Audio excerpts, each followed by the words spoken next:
का एक खुशहाल गांव हुआ करता था।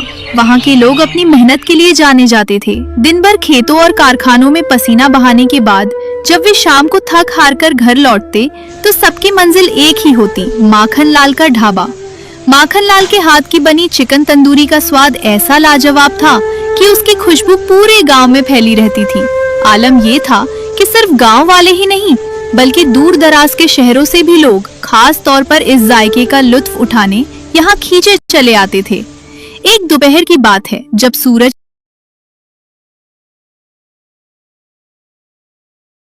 की तपिश थोड़ी कम हुई थी। दो परदेसी बाबू गांव की सैर करते हुए वहां पहुंचे। उन्होंने सोनपुर की चर्चा तो बहुत सुनी थी, लेकिन जो नजारा और खुशबू उनके सामने थी उसने उन्हें ठहरने पर मजबूर कर दिया। वाह बाबा, क्या महक है! पूरे गांव में बस इसी की खुशबू आ रही है। आखिर ये जायका कहाँ पक रहा है? ये महक, ये तो माखन लाल के ढाबे की है बेटा। पिछले 40 वर्षों से ये खुशबू मेरी नाक से टकरा रही है, पर आज तक कदम नहीं पड़े उस चौखट पे। क्यों बाबा, ढाबा पास ही तो है, फिर इतनी दूरी क्यों? अरे वो माखनवा बड़ा घमंडी है रे। पैसा क्या आ गया, दिमाग 7वें आसमान पर चढ़ गया है उसका। तमीज तो उसे छू कर भी नहीं गुजरी। जो इज्जतदार आदमी है ना, वो उसके ढाबे की सीढ़ियां नहीं चढ़ता। वो तो बस अपनी जुबान के स्वाद के पीछे लोग वहां मरे जा रहे हैं। कारीगर है मंगरू, लोग उसकी भी बड़ी चर्चा करते हैं। हाँ बेचारा मंगरू, हुनर तो उसी के हाथों में है, पर माखन उसे इंसान नहीं कुत्ता समझता है।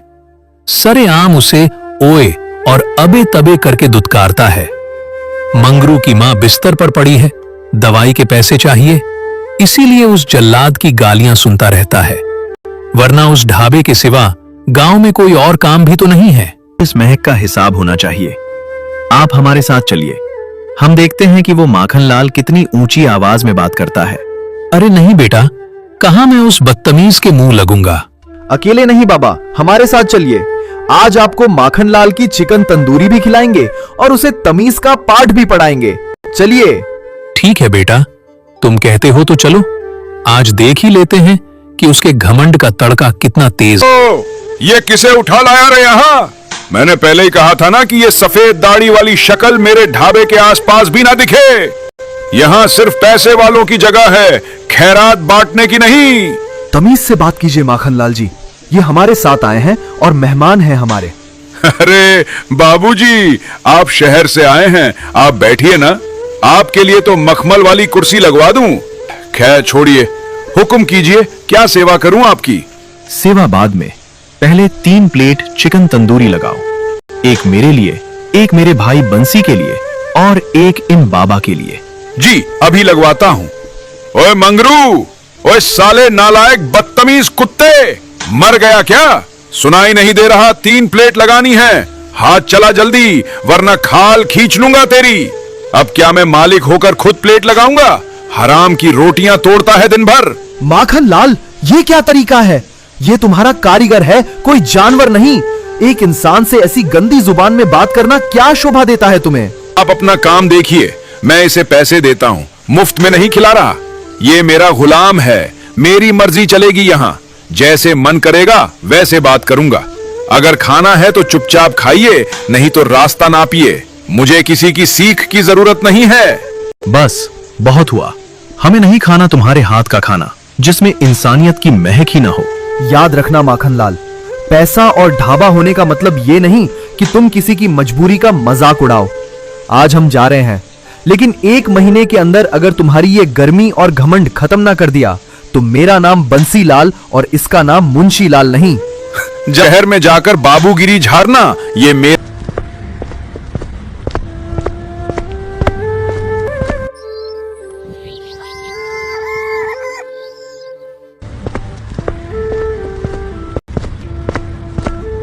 अरे आप लोग यहाँ?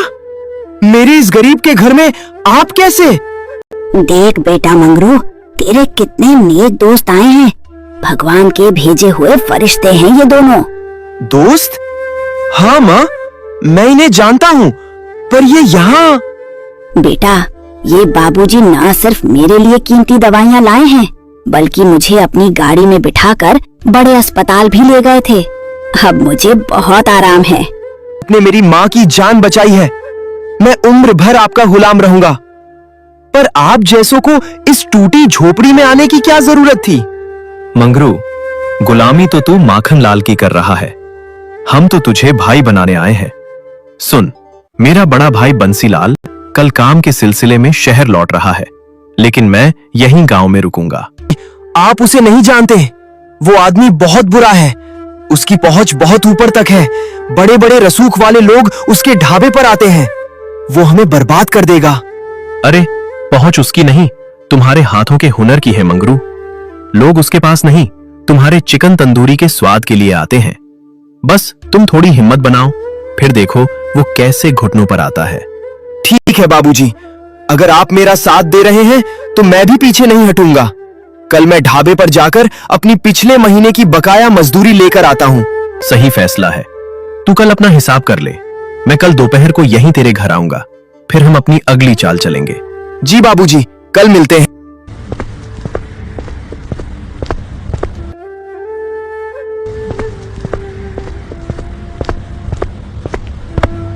ओए मंगरू, सूरज सिर पे चढ़ाया है और तू अब आ रहा है रे?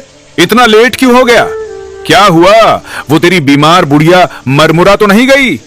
माखनलाल, अपनी जुबान संभाल के बात कर। वो मेरी माँ है। आज के बाद अगर उनके बारे में एक भी गलत शब्द निकाला तो भूल जाऊंगा कि तू मेरा मालिक है। अरे, इस चूहे में आज इतनी जान कहां से आ गई? कल तक तो नजरें नहीं उठाता था, आज जुबान लड़ा रहा है। अबे ओ, लगता है शहरियों की हवा लग गई है तुझे। ज्यादा बोलती चल रही है तेरी। अभी के अभी काम से निकाल दूंगा साले, तो सड़कों पर भीख मांगेगा। निकाल दे। आज वैसे भी मैं यहाँ काम करने नहीं, अपना हिसाब करने आया हूँ। निकाल दे मुझे काम से, पर मेरी पिछले महीने की मेहनत की कमाई मेरे पैसे दे दे।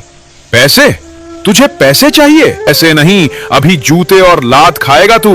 हट यहाँ से, एक फूटी कौड़ी नहीं मिलेगी। भाग यहाँ से, वरना गर्दन पकड़कर बाहर निकलवा दूंगा। मेरे पसीने की कमाई है माखनलाल, हजम नहीं कर पाएगा तू। अबे जा, बड़े आए पसीने वाले। ये ढाबा माखनलाल के नाम से चलता है। तू नहीं तो कोई और सही, मैं खुद चला लूंगा ये ढाबा। तेरी जरूरत नहीं है मुझे, दफा हो जा यहाँ से। ठीक है माखनलाल, तूने आज मेरी माँ का अपमान किया है और मेरा हक मारा है। याद रखना, इसका बदला मैं लेकर रहूंगा। मैं जा रहा हूँ। जा जा, देखूंगा तू क्या उखाड़ लेगा। भूखा मरेगा तू। मंगरू तुरंत घर की तरफ भागा और थोड़ी देर में घर पहुंच गया। घर पहुंचकर देखा कि उसके घर के सामने एक नया ठेला खड़ा है, जिस पर लिखा है देशी चिकन तंदूरी वाला। अबूजी, ये सब क्या है? इतना शानदार ठेला, इतना साजो सामान, इसके लिए इतना पैसा कहाँ से आया? बेटा, ये सब मुंशी बाबू ने किया है। इन्होंने न सिर्फ मेरा इलाज कराया, बल्कि तेरे हुनर को एक नया घर भी दे दिया। अंदर देख, इन्होंने ताजा चिकन और सारे मसालों का इंतजाम भी कर दिया है। अब तुम किसी के गुलाम नहीं, इस ठेले के मालिक हो। पर बाबूजी, माखनलाल ने मुझे एक फूटी कौड़ी नहीं दी। उसने मेरी महीने भर की मजदूरी रख ली। मैं आपको ये पैसे कैसे लौटाऊंगा? पैसे की फिक्र छोड़ो मंगरू। तुमने बरसों तक उस घमंडी की गालियां सही हैं, ये समझो उसी का फल है। तुम बस जल्दी जल्दी तैयारी शुरू करो। मैं चाहता हूं कि आज शाम जब सूरज ढले तो पूरे गांव में तुम्हारे इस ठेले की रौनक और खुशबू फैल जानी चाहिए। हाँ बेटा, चल अब देर मत कर। अपनी माँ के लिए ही सही, आज एक बार फिर वही जादू दिखा दे अपने हाथों का। ठीक है बाबूजी, आप फिक्र मत कीजिए। आज ऐसी चिकन तंदूरी बनाऊंगा कि खाने वाले उंगलियां चाटते रह जाएंगे। आज लोगों को पता चलेगा कि स्वाद माखनलाल के ढाबे में नहीं, मंगरू के हाथों में था। यही जज्बा चाहिए।